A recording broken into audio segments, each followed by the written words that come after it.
এই মুহূর্তে আবহাওয়ার গুরুত্বপূর্ণ খবর। বঙ্গোপসাগর থেকে জলীয় বাষ্প ঢুকে দক্ষিণবঙ্গের বিভিন্ন অংশে ঝড় বৃষ্টির পরিবেশ তৈরি করতে পারে।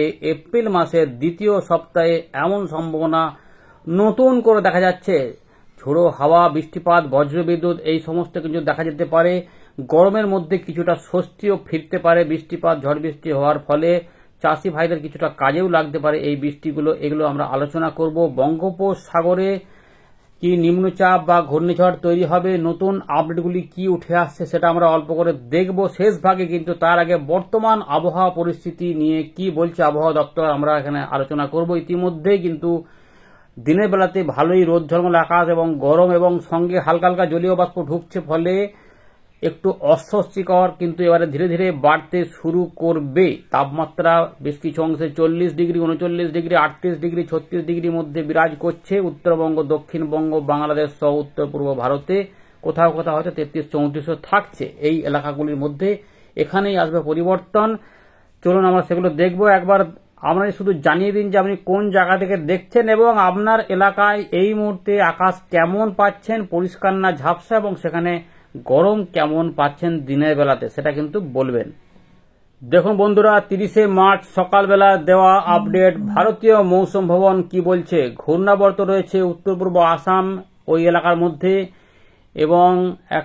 এবং যে উইন্ডের সঙ্গে কিন্তু অক্ষরেখা একটা কনফ্লুয়েন্স কথা বলা হচ্ছে মধ্য ভারত এবং সংলগ্ন কিছুটা মহারাষ্ট্রের দিকে। এর প্রভাবে ওই মধ্যপ্রদেশ, বিদর্ভ, ছত্তিশগড়, গুজরাট, রায়লসীমা, মহারাষ্ট্র, তামিলনাড়ু, পুদুচেরি, কারাইকেল, কেরালা, কর্ণাটকা, কোস্টাল অন্ধ্রপ্রদেশ নামে 2 তারিখ পর্যন্ত বৃষ্টিপাত হতে পারে। এর পাশাপাশি কিছুটা বৃষ্টিপাতের সম্ভাবনা রয়েছে মারাঠাওয়াড়া, মহারাষ্ট্র এবং এগুলোতে শিলা বৃষ্টিপাত হতে পারে কর্ণাটকার দিকগুলোতে 2 তারিখ পর্যন্ত সময়ের মধ্যে।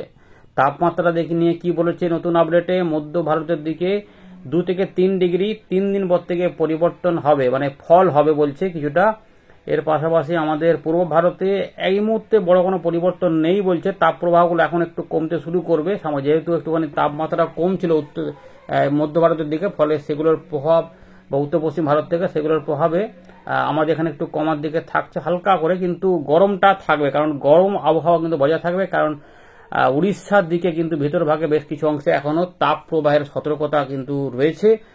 এর পাশাপাশি গরম এবং অস্বস্তিকর অবস্থা উড়িষ্যার দিকেও কিন্তু থাকছে।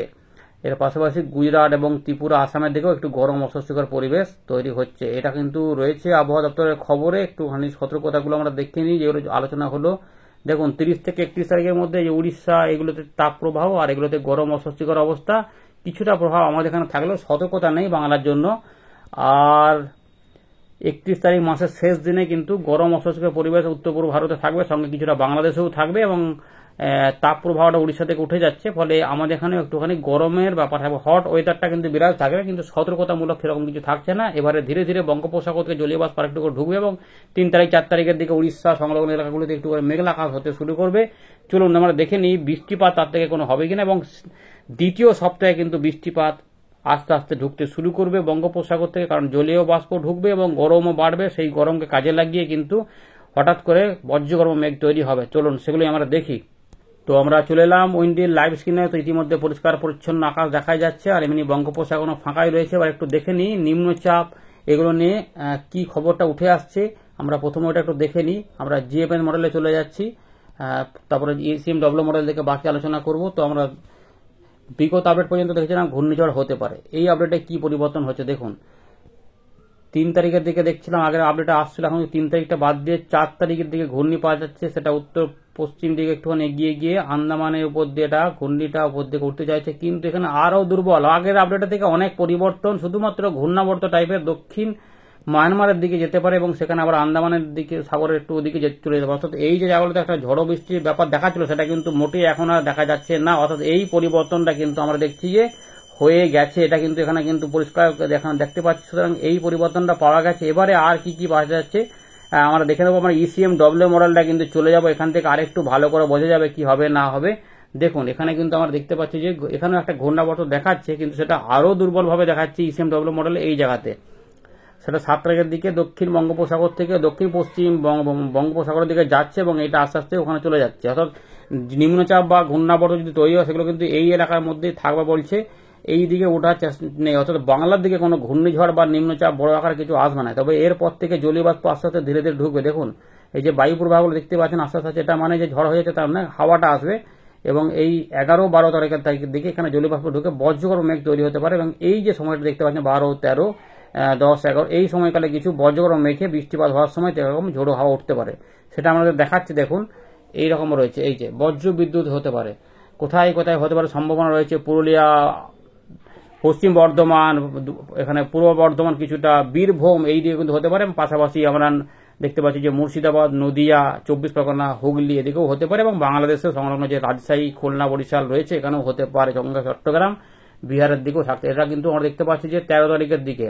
এর পাশাপাশি উত্তর পূর্ব ভারতেও কিন্তু থাকবে, এবং মূলত আমরা দক্ষিণবঙ্গে 12-13 তারিখে এই মুহূর্তে পূর্বাভাস পাওয়া যাচ্ছে যে একটা ভালো রকমের বজ্রবিদ্যুৎ, এবং বিকেল থেকে সন্ধ্যে বা রাতের মধ্যে এই যে বীরভূম, মুর্শিদাবাদ, নদিয়া, কিছুটা পূর্ব বর্ধমান, পশ্চিম বর্ধমান, বাঁকুড়া, কিছুটা এর পাশাপাশি হুগলি এবং উত্তর 24 পরগনা সংলগ্ন এলাকাগুলিতে কিন্তু বজ্রবিদ্যুৎ হতে পারে, এবং বাকি জায়গাগুলিতে বৃষ্টিপাতের একটা পরিবেশ থাকতে পারে। 11 তারিখের দিকে, 11 তারিখ অর্থাৎ 11, 12, 13 3 দিন কিন্তু ঝড় বৃষ্টি দেখুন এখানে একটা পরিবেশ পাওয়া যাচ্ছে, এবং বাকি এলাকাতে হালকা হালকা, কিন্তু এই জায়গাগুলিতে কিন্তু ঝোড়ো হাওয়া থাকতে পারে, যেটা আমরা একটু আগে দেখালাম যে ঝোড়ো হাওয়াও কিন্তু এর সঙ্গে কোনো কোথাও কোথাও যে দেখুন বিকেলবেলার দিকে এই ঝোড়ো হাওয়াগুলো থাকবে 30 থেকে 40 বা 40 থেকে 50-এর গতিবেগ কোথাও কোথাও চলে আসতে পারে। তবে সব জায়গাতে নয়, এটা মাথায় রাখবেন। মেঘমেলা যদি দেখায়, দেখুন মেঘও কিন্তু এখানে তৈরি হয়েছে, মেঘ দেখুন এখানে কিন্তু তাপমাত্রাও কিন্তু থাকবে বিকেল থেকে সন্ধ্যের মধ্যে। এইরকম দেখতে পাচ্ছেন যে এই জায়গাগুলোতে কিন্তু এই যে মেঘ হচ্ছে, এবং দেখুন সবুজ কালারের মেঘ আছে, তার মানে এখানে বৃষ্টিপাতের পরিবেশ থাকবে এইগুলোতে। এইরকম ভাবে কিন্তু মেঘলা মেঘলাও থাকবে। এই পরিবেশটা আমরা দেখতে পাচ্ছি যে 10, 11, 12, 13 এই সময়কালে কিছু সময়ের মধ্যে কিন্তু এগুলো দেখা যাচ্ছে আস্তে আস্তে হতে পারে। 10 তারিখে এই দিকগুলোতে থাকবে, 10 তারিখে এদিকে একটু কম থাকবে, কিন্তু তাপমাত্রা মোটামুটি 40, 41, 42 থেকে তাপমাত্রা চলে যাবে এই সময়কালের মধ্যে। সুতরাং দ্বিতীয় সপ্তাহে এরকম দেখা যাবে। তার আগে 8 তারিখের দিকে উত্তরবঙ্গে কিছু কিছু অংশে হালকা বিক্ষিপ্ত বৃষ্টিপাত বা মাঝারি বৃষ্টিপাত হতে পারে, বিক্ষিপ্ত হবে। 7 তারিখেও হালকা বৃষ্টিপাত একটা ইঙ্গিত পাওয়া যাচ্ছে, একটু বজ্র মেঘ হতে পারে। আর 6 তারিখ, 7 তারিখেও কিছুটা বৃষ্টিপাত গাঙ্গেয় পশ্চিমবঙ্গ, বাংলাদেশ এবং উত্তর পূর্ব ভারতের কিছু কিছু অংশে, ত্রিপুরা সহ হালকা হতে পারে। আগরতলা, অম্বাসা এগুলোতেও কিছু কিছু অংশে বিক্ষিপ্ত বৃষ্টিপাত আসতে পারে, কিন্তু বিরাট আকারের নয়। এই 4 তারিখ, 5 তারিখের মধ্যে উড়িষ্যা সংলগ্ন গাঙ্গেয় পশ্চিমবঙ্গ এবং ঝাড়খণ্ড এখানে একটু মেঘ তৈরি হতে পারে, কিন্তু বৃষ্টিপাতের বড় খবর নেই। যদি মেঘ ওঠে একটু বেশিভাবে এগোতে পারে তবেই বৃষ্টিটা হবে, না হলে কিন্তু এটা ফাঁকা ফাঁকাই থাকবে। মূলত 5 তারিখ পর্যন্ত ধরে রাখুন যে বৃষ্টিপাতের খুব ভালো খবর মোটেই নেই। সুতরাং আগামী কয়েকদিন কিন্তু বৃষ্টিপাতের আশা নেই। সুতরাং 30 তারিখ থেকে 4 তারিখ, 5 তারিখ পর্যন্ত বা 5 তারিখ, 6 তারিখ পর্যন্ত ধরতে পারেন যে বৃষ্টিপাত সেভাবে নাই বললেই চলে। তবে পরিবর্তন হতে পারে, আবহাওয়ার আপডেটে অনেক পরিবর্তন হয়, সেগুলো আমরা জানাবো। তাপমাত্রা শুধুমাত্র বেশি থাকবে, গরম অস্বস্তিকর থাকবে এই ব্যাপার। তাপপ্রবাহের মতো পরিস্থিতিও দুপুরবেলাতে কিছু সময়ের মধ্যে অনুভূতি হতে পারে। এবারে এই জায়গাগুলো যে দেখলাম, এবারে সেগুলোতে কিরকম কি বৃষ্টিপাত আসবে সেটা দেখবো। যেহেতু ঘূর্ণিঝড় বড় আকার কিছু আসছে না, আপডেটে অনেক পরিবর্তন হয়েছে। কিছু কিছু আপডেটে আমরা বিগত কয়েকটা আপডেটে দেখেছিলাম ঘূর্ণিঝড় বা নিম্নচাপের বড় ব্যাপার, কিন্তু সেগুলো সবই এই মুহূর্তে আপডেটে কিন্তু বড় পরিবর্তন হয়েছে, কারণ তাপমাত্রা অদলবদল হয়েছে এবং তাতে কিছু পরিবর্তন পাওয়া গেছে, জলীয় বাষ্পের অদলবদল হয়েছে কিছুটা, তাই আপডেটও কিছুটা পরিবর্তন হয়েছে। এর জন্যই আবহাওয়া দপ্তর আপডেট পরিবর্তন করে। তো 4 তারিখ, 5 তারিখ এই সময়কালে বৃষ্টিপাত কিন্তু মোটামুটি কম থাকছে, কিন্তু 6 তারিখ, 7 তারিখের দিকে কিছু কিছু অংশে বিক্ষিপ্তভাবে বৃষ্টিপাত ঢুকবে, যেমন বাংলাদেশে দেখতে পাচ্ছি সংলগ্ন গাঙ্গেয় পশ্চিমবঙ্গে অল্প স্বল্প করে, খুব বেশি নয়। বজ্রগর্ভ মেঘ হয়তো একটু অল্প স্বল্প মেঘ করতে পারে, কিন্তু বৃষ্টিপাতের পরিমাণ খুব একটা বেশি নেই, জোরালো নেই। তবে 8, 9 তারিখের দিকে উত্তর পূর্ব ভারতে একটু বৃষ্টিপাত বাড়বে। তার মানে মূলত যে বৃষ্টিপাতটা হবে সেটা হচ্ছে যে 10, 11, 12, 13 মধ্যে বাংলাদেশ এবং দক্ষিণবঙ্গের আশপাশ ধীরে ধীরে বৃষ্টিপাত এখান দিয়ে কিন্তু প্রবেশ হবে। এটা কিন্তু এখানে দেখা যাচ্ছে যে হালকা মাঝারি বৃষ্টিপাতের সম্ভাবনা দেখা যাচ্ছে এই সময়কালের মধ্যে। 12 এবং 13 তারিখের দিকে দেখুন বৃষ্টিপাত যেটা আমরা দেখলাম, বজ্রবিদ্যুৎ, এগুলো কিন্তু একটু ঝড় বৃষ্টি টাইপের পরিবেশ এখানে তৈরি হতে পারে। উত্তরবঙ্গ হতে পারে, গাঙ্গেয় পশ্চিমবঙ্গেও কিন্তু এরকম ভাবে আসতে পারে। সুতরাং বৃষ্টিপাত কিন্তু রয়েছে, তবে এতে আপডেটে কিছু কিছু পরিবর্তন হবে, সেগুলো পরে জানা যাবে। আপাতত এই রয়েছে আপডেট। ধন্যবাদ।